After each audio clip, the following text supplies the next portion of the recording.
um, categories that you see that would apply? Well, I get the preferred activities, C. Did I tell you that one? Mm-hmm.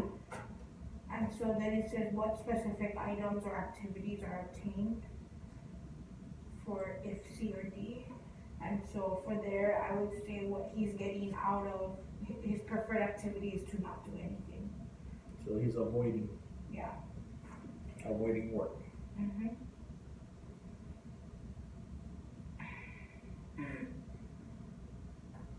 Or to have like a easier accommodated, like, okay, you don't have to write today, just go onto the computer and do an exercise.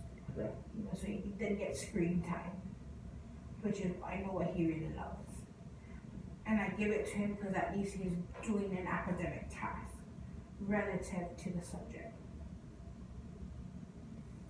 All right.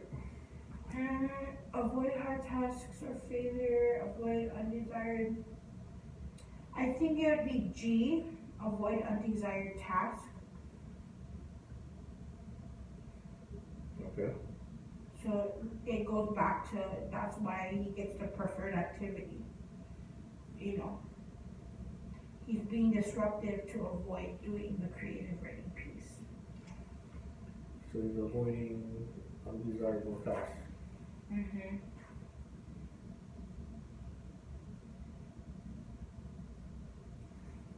And I think that'll be it for that. Nothing else I see is applicable. All right. So in this next phase, we call it the setting events. So, all right. So they happen outside of your scope, or maybe before school happens, or during, while you're not really aware of it. Is there anything that you might have privy information to? Like, oh, if this happens, then wow, today it's gonna be one of those days. Yep. Hunger, like I said, he wakes up late, and so he doesn't eat breakfast. Sometimes it could be a conflict at home. Like his parents are fighting in the morning, or somebody doesn't want to take him to bring him to school. Changing his routine. His parents are fighting a lot, and I think I heard JB tell me that they're separating, and so that's really getting to him. Just not having his homework done. Every day he comes to school with barely any homework. I give him all of his assignments, and then he comes back with no papers. Okay, so you saying that, or in your observation, that if his parents are having an argument before he comes to school, then that is what's gonna make it like a much more harder time for him, as well as these other things, coming to school late, Mm-hmm.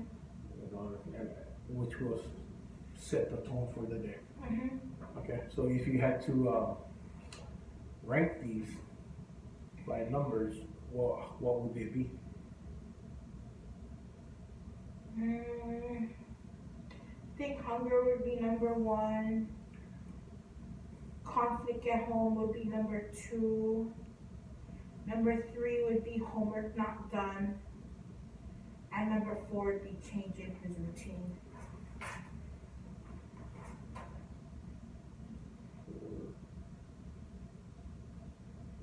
All right.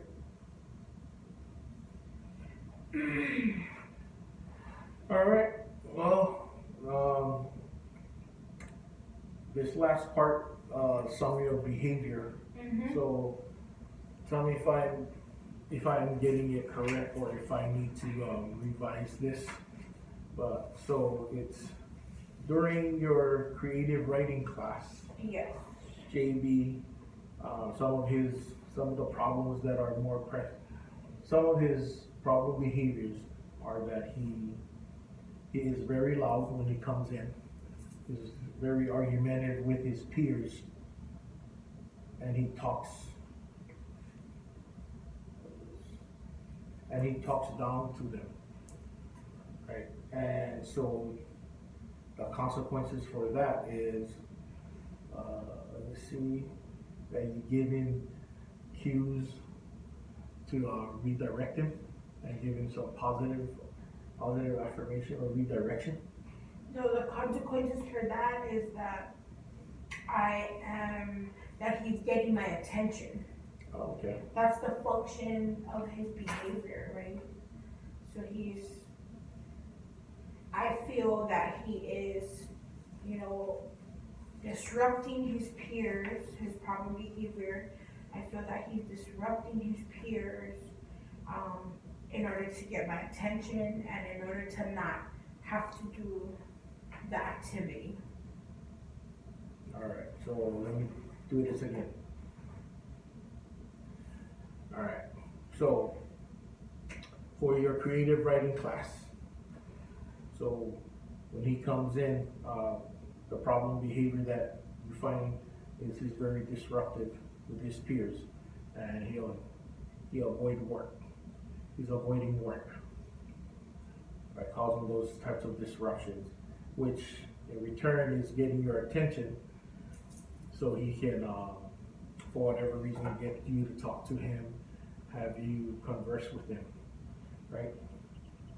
And so some of the setting events that might cause this to happen more frequent than others are, like you mentioned, when he's hungry, when he comes hungry to school, or he comes to school and he's very hungry, when there's a fight between his parents at home, when there's a change in routine, or when homework is not completed.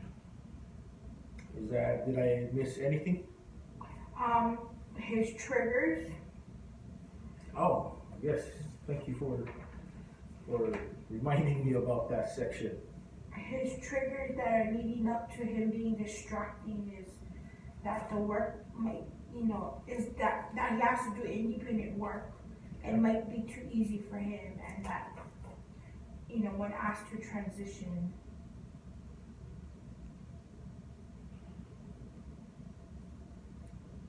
Alright, independent work, transitioning, and work too easy. And that's it. Yep. Alright, and so the last thing is, how likely is it that this summary statement that I gave you is accurately, of the behavior, accurately explains the identified behavior occurring from a scale of 1, not really sure, to 6, 100% sure, no doubt. 5.